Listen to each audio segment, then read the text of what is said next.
Yung bangkay ng yumaong si dating Congressman ah, Romeo Acop dinala na sa Kamara, dinala na sa House of Representatives. Doon pinarangalan siya. Nagkaroon ng tribute, parangal kay Congressman Romeo Acop. Siyempre kinilala yung kanyang contribution sa Kamara. Hmm? Alam naman natin na magaling din talaga itong si yumaong Congressman Romeo Acop. Kaya lang, mayroon mga taong galit dito. Lalo na yung mga DDS.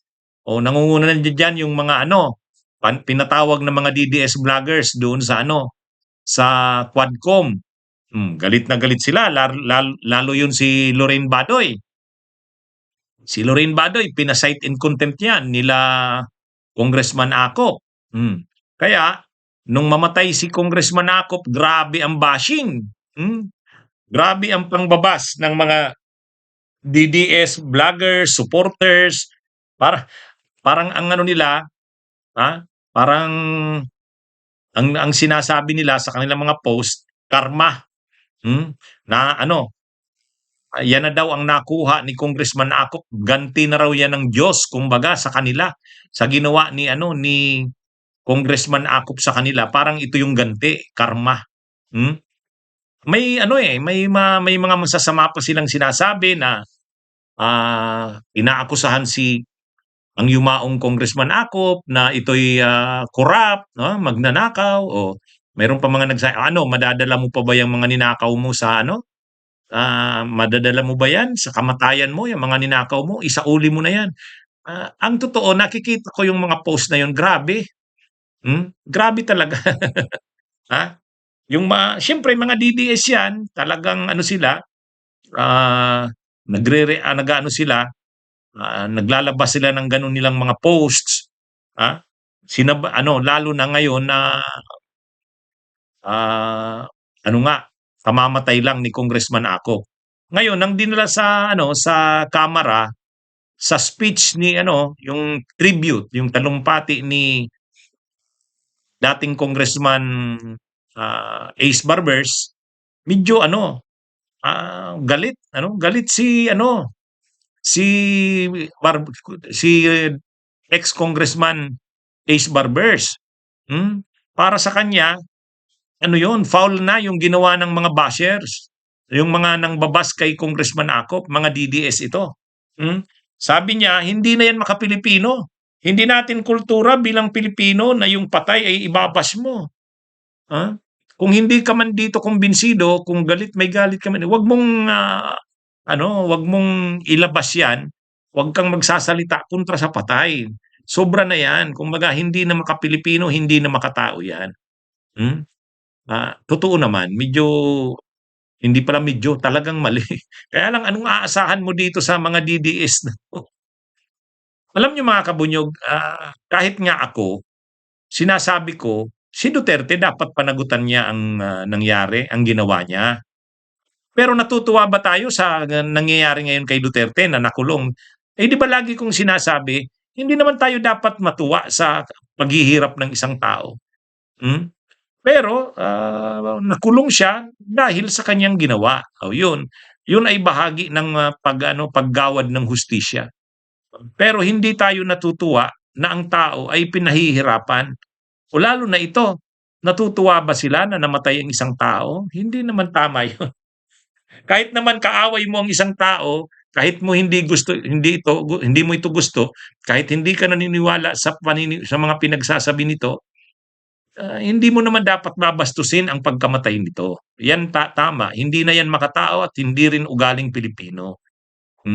Kaya naunawaan natin si dating Congressman Ace Barbers, kasi close yan kay magkakasama sila sa Quadcom.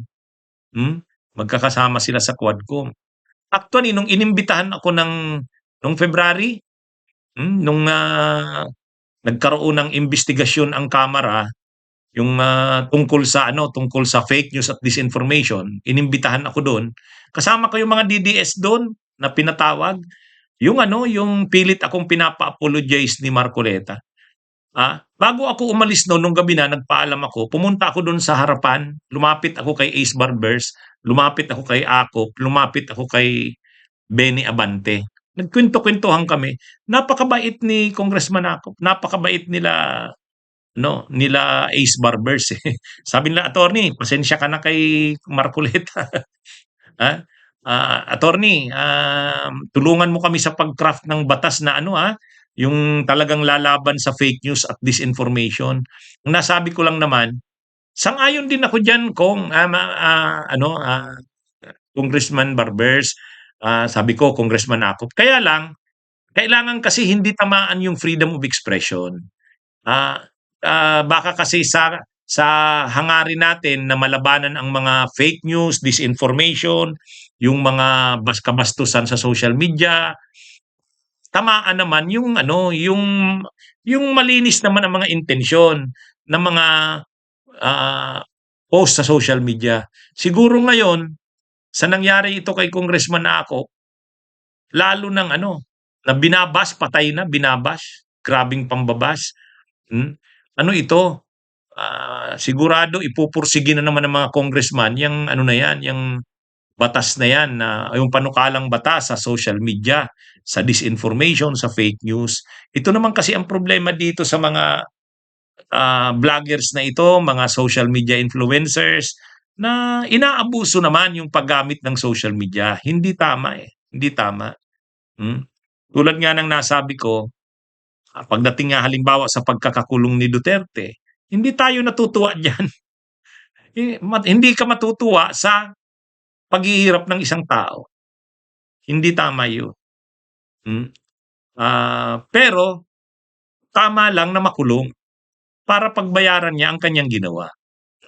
Ganyan din yung hindi ka man siyempre ito kasi ang nangyari, ang mga post ng mga bashers ni Congressman Akop, nang yumaong si Congressman Akop, natutuwa sila sa pagkamatay nito.